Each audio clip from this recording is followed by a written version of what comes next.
Good morning class.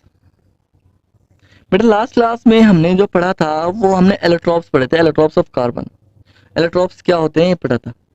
आज हम उन एलोट्रॉप्स की प्रॉपर्टी पढ़ने वाले हैं, यानी आज की क्लास में हम सिर्फ एलोट्रॉप की, कार्बन के जो एलोट्रॉप्स होते हैं उनकी प्रॉपर्टी के बारे में पढ़ेंगे। तो बेटा मैंने आपको बताया था कि एलोट्रॉप्स क्या होते हैं, और कार्बन के जो एलोट्रॉप्स होते हैं यानी एलोट्रॉप्स ऑफ कार्बन के बारे में बात करें हम, एलोट्रॉप्स ऑफ कार्बन, तो हमने कहा था कि कार्बन के जो एलोट्रॉप्स होते हैं वो तीन होते हैं। First is graphite, second is diamond, and third is Buckminster fullerene। Okay, ये तीन होते हैं। तो आज हम इनकी प्रॉपर्टीज के बारे में पढ़ेंगे और इनकी प्रॉपर्टीज का कंपेयर करेंगे एक दूसरे से। ओके, हम क्या करने वाले हैं, आज हम इनकी प्रॉपर्टीज पढ़ने वाले हैं और इनकी प्रॉपर्टीज का कंपैरिजन करने वाले हैं एक दूसरे से। ओके, तो फर्स्ट थिंग हम पढ़ेंगे पहले ग्रेफाइट। ग्रेफाइट कार्बन का एलोट्रॉप है, सॉफ्ट इन नेचर होता है।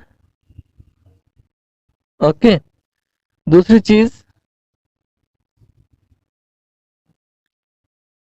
गुड कंडक्टर ऑफ इलेक्ट्रिसिटी होता है।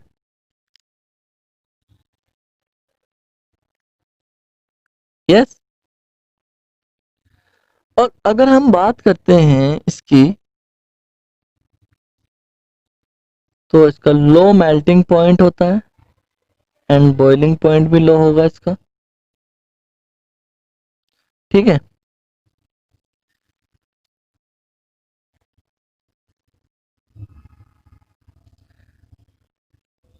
और इसमें जो कार्बन एटम्स होते हैं आर अरेंज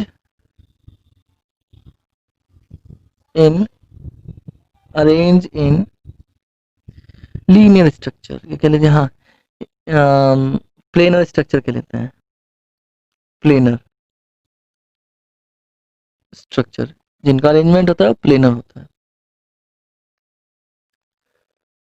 इसमें जो कार्बन एटम प्रेजेंट होता है वो sp2 हाइब्रिडाइज्ड होता है। क्या होता है? sp2 हाइब्रिडाइज्ड होता है, जिनके बीच बॉन्ड एंगल जो होता है बेटा वो होता है 120 का, 120 डिग्री बॉन्ड एंगल होता है। ठीक है, और इनमें वन इलेक्ट्रॉन फ्री होता है, one electron free on each carbon, each carbon atom, her carbon atom पर एक इलेक्ट्रॉन फ्री होता है, फ्री स्टेट में होता है। चलिए तो स्ट्रक्चर की बात कर लेते हैं हम ग्रेफाइट की। तो ग्रेफाइट की जो स्ट्रक्चर होती है बेटा, उसमें एक कार्बन एटम होता है, उसकी स्ट्रक्चर कुछ इस तरह होती है, प्लेनर।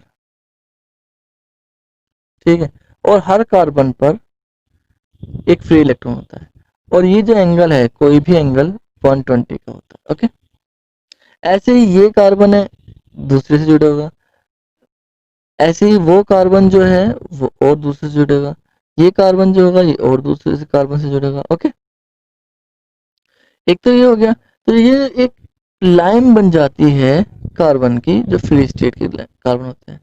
और जब अरेंजमेंट होता है, जब हम इसकी सॉलिड स्ट्रक्चर की बात करते हैं, तो ये जो कार्बन है इस चार्ज की वजह से इनके बीच एक अट्रैक्शन फोर्स होता है। क्या होता है? Electrostatic attraction force, electrostatic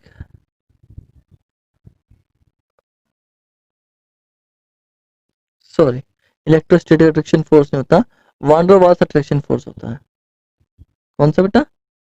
wander Waals attraction force होता है दो लेयर के बीच में। ओके, यानी एक लेयर ये रही, एक लेयर ये रही कार्बन की, ऐसी एक ऐसे अरेंजमेंट की, एक लेयर ये रही, एक ये लेयर ये रही, एक लेयर ये रही, एक लेयर ये रही, तब एक ग्रेफाइट का फॉर्मेशन होता है।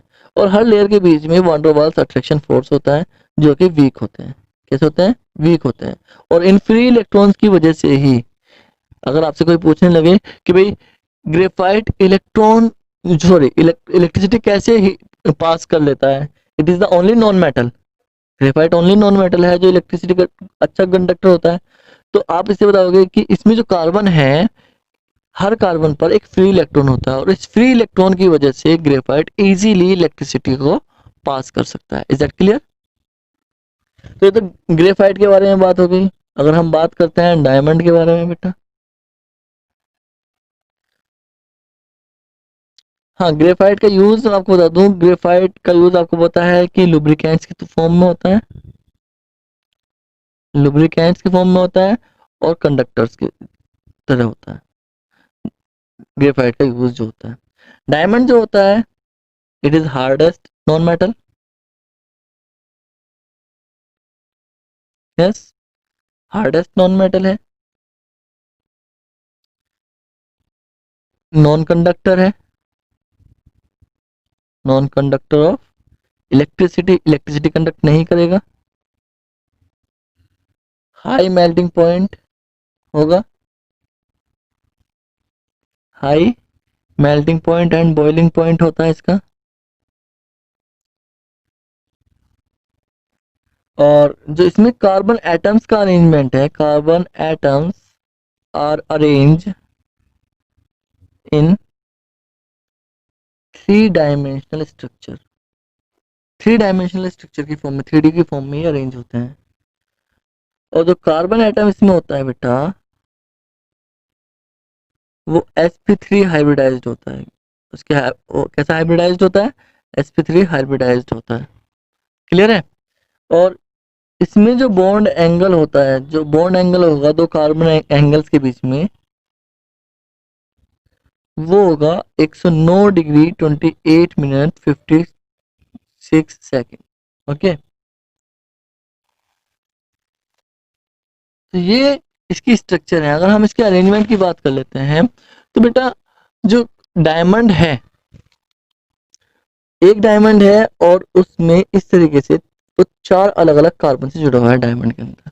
उनके बीच का जो एंगल होगा, किसी का भी एंगल होगा, वो 109 डिग्री होगा 28 मिनट और 56 सेकेंड। ओके, तो ये चीज आपको पता होनी चाहिए। और इसके साथ साथ अरेंजमेंट ऐसा होगा, और थ्री डायमेंशनल अरेंजमेंट होगा इसका। कैसा अरेंजमेंट होगा?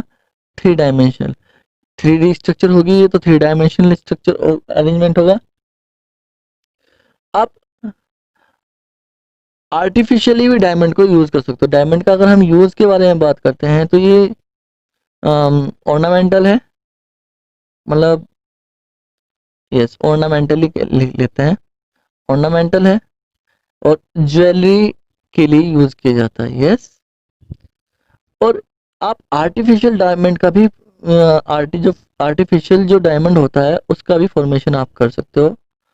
तो आर्टिफिशियल डायमंड को जो आप कार्बन को या कॉल को, ये जो कोई भी कार्बन होगा, कार्बन एलिमेंट होगा, कार्बन को हाई प्रेशर और हाई इलेक्ट्रिसिटी पर जब ट्रीट करोगे तो डायमंड का फॉर्मेशन होगा। Carbon is treat at high pressure and high voltage, it will convert into artificial diamond। Artificial diamond भी ज्वेलरी के लिए यूज किया जाता है और बहुत सी चीजों को काटने के लिए भी यूज किया जाता है। ये भी हार्ड होता है बहुत। Is that clear? अब बात करते हैं हम बकमिंस्टर फुलरेन की। ओके, बकमिंस्टर फुलरेन को हम C60 भी बोलते हैं बेटा। क्यों? क्योंकि it contain 16 atoms of carbon, यानी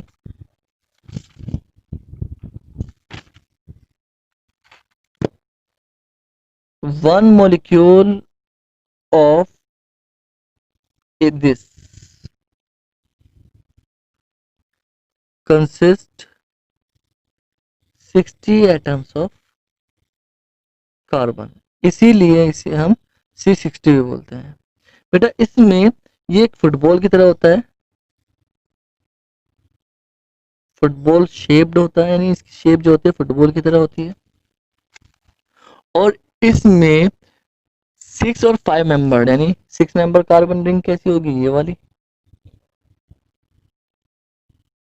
और 5 मेंबर वाली कौन सी होगी, ये वाली।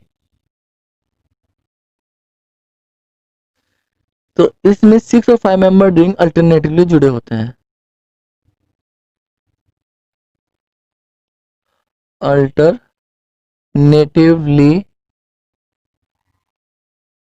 Arrangement of carbon cycles of 6 and 5 member ring, 5 member is found in it. Okay, इसमें 6 और 5 मेंबर रिंग जो है अल्टरनेटिवली जुड़े होते हैं। जैसे कि मैं अगर बात करता हूँ तो ये तो 5 मेंबर हो गया, 6 मेंबर हो गई है, फिर 5 मेंबर आ गई, फिर उसके बाद 6 मेंबर रिंग हो जाएगी, फिर उसके बाद 5 मेंबर रिंग हो जाएगी। तो ये ऐसी ही गोल शेप में होती है, इस तरह की स्फेरिकल शेप में होती है। इसके बारे में और ज़्यादा जानकारी नहीं है। और ये एक और आपको बता दूं, it is unstable in light, it is unstable in light, यानी लाइट में आते ही ये मॉलिक्यूल टूट जाता है। तो आप कह सकते हो स्टेबल किस में रहेगा, डार्क स्टेबल है, अंधेरे में ही स्टेबल होता है ये। क्लियर है? आज के लिए इतना, बाकी हम नेक्स्ट क्लास में करेंगे। Thank you.